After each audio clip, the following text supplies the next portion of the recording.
మత్తయి 6వ అధ్యాయం 33వ వచనం ఆధారంగా దేవుని రాజ్యాన్ని వెదకడం అంటే ఏమిటి, దాన్ని ప్రాక్టికల్గా ఎలా అన్వయించుకోవాలి అనే విషయాలను ఒక చక్కని కథ ద్వారా తెలుసుకుందాం. హైదరాబాద్లోని ఒక రద్దీగా ఉండే ప్రాంతంలో మేరీ అనే యువతి నివసిస్తోంది. మేరీ ఒక ప్రైవేట్ రియల్ ఎస్టేట్ కంపెనీలో సేల్స్ ఎగ్జిక్యూటివ్గా పనిచేస్తోంది. భర్త అనారోగ్యంతో ఇంట్లోనే ఉంటాడు. ఇద్దరు చిన్నపిల్లలు. ఇల్లు గడవడమే కష్టంగా ఉన్న పరిస్థితి. మేరీకి యేసయ్య అంటే ప్రాణం. ప్రతి ఆదివారం చర్చికి వెళుతుంది, దశమ భాగం ఇస్తుంది. కానీ ఆమె జీవితంలో ఒక పెద్ద పరీక్ష ఎదురైంది. పిల్లల స్కూల్ ఫీజు కట్టడానికి ఆఖరి తేదీ దగ్గరకు వచ్చింది. చేతిలో చిల్లిగవ్వ లేదు. జీతం రావడానికి ఇంకా 10 రోజులు ఉంది.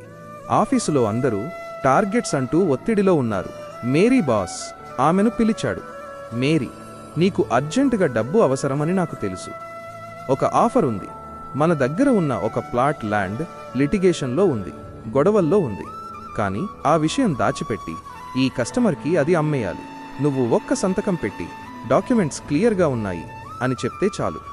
నీకు తక్షణమే 50,000 రూపాయలు ఇన్సెంటివ్ ఇస్తాను అన్నాడు బాస్. మేరీ గుండె వేగంగా కొట్టుకుంది. 50,000! దాంతో పిల్లల ఫీజు కట్టొచ్చు, భర్త మందులు కొనొచ్చు, అప్పులు తీర్చొచ్చు. బాస్ మళ్ళీ అన్నాడు, లోకంలో అందరూ చేసేదే కదా మేరీ. నువ్వు నీతిగా ఉంటే నీ పిల్లలకు చదువెవరు చెప్తారు? దేవుడు వచ్చి ఫీజు కడతాడా?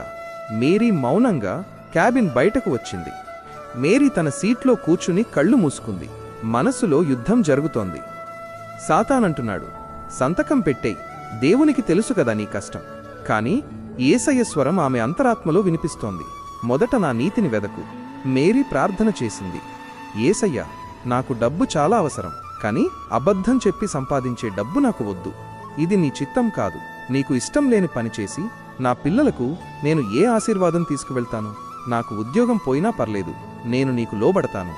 ఆమె బాస్ దగ్గరకు వెళ్ళి, సార్ క్షమించండి, నేను ఆ పని చేయలేను. కస్టమర్ని మోసం చేయడం నా దేవునికి ఇష్టం లేదు అని చెప్పింది. బాస్ మండిపడ్డాడు, నీ ఇష్టం. ఈ నెలలో టార్గెట్ అవ్వకపోతే ఉద్యోగం ఊడిపోద్ది, జాగ్రత్త అని గట్టిగా అరిచాడు. ఆ సాయంత్రం ఆఫీస్లో సహోద్యోగులు మేరీని చూసి నవ్వారు. ఏంటే మేరీ, పిచ్చిదానిలా ఉన్నావు? చేతికి వచ్చిన లక్ష్మిని కాదనుకుంటావా? ఈ లోకంలో బ్రతకాలంటే కొంచెం అబద్ధం ఉండాలి అని ఎగతాళి చేశారు.